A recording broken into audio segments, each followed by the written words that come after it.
It's NTV at 1. Once again, a warm welcome. I am Priscilla Regina Daloga. Starting off with the members of Parliament's Presidential Affairs Committee, which is probing the misappropriation of iron sheets meant for the Karachunas in Karamoja sub-region. They are inspecting the office of the Prime Minister stores in Namave, and they want to ascertain the number of iron sheets given out between April and September 2022 and what is left. The matter has caused 2 ministers to be arrested and charged in relation to the case. We do have Ali Mvule, who is on ground in Namave. Good afternoon to you, Ali.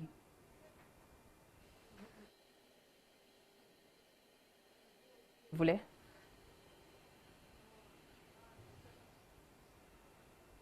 That's Ali Mvule, who is on ground at the office of the Prime Minister. Priscilla, a very good afternoon to you all watching NTV. We're coming to you live from Namambe here, and it's where the Presidential Affairs Committee, that's from Parliament, was here earlier on, and probing into the mismanagement of the Karamoja iron sheets that were made for the Karachunas.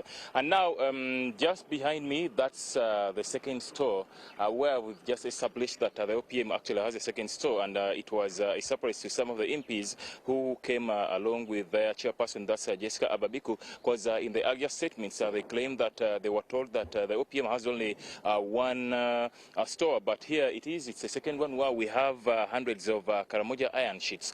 And earlier on we went to the first store where we saw some trucks that are still loaded with some iron sheets we've been told inside, and we've been told that they belong to the Minister of Finance, Matia Kasaija, but they are yet to be accepted into the store, simply because the CID has to first verify these iron sheets, as well as the UNBS to come out and also verify the standards so that they can actually be entered into the books as received. But we got a chance to enter into that store, and we saw some of the iron sheets that have been returned by some of the prominent people. I've seen some iron sheets from the Speaker of Parliament, that's Anita Among, as well as Jacob Oboth, and also the State Minister for Planning, for Finance and Planning, that's Honorable Amos Lugorobi, who was remanded yesterday to Reservoir Prison.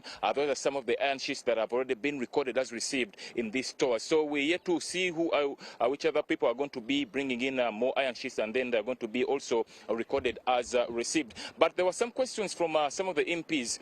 The second session here was closed. We didn't manage to get much information from the MPs because they had that closed session with office administrators, but they told us that there were some questions about how labeled iron sheets with the Karamoja could actually end up in other districts and in other areas of the country, and their response was that they only got authorization from the accounting office, and at that time it was the Minister of Karamoja, Mary Goretti Chitutu, who authorized the release of these iron sheets. And they also said that in some instances the PA, that's Joshua Abaho, came and guided on how these iron sheets could actually be given out. And so the MPs are still having another session in another store down there. We wait to ascertain what the results that they've got from that meeting, but we shall be getting more details, and we shall be giving you more details in our subsequent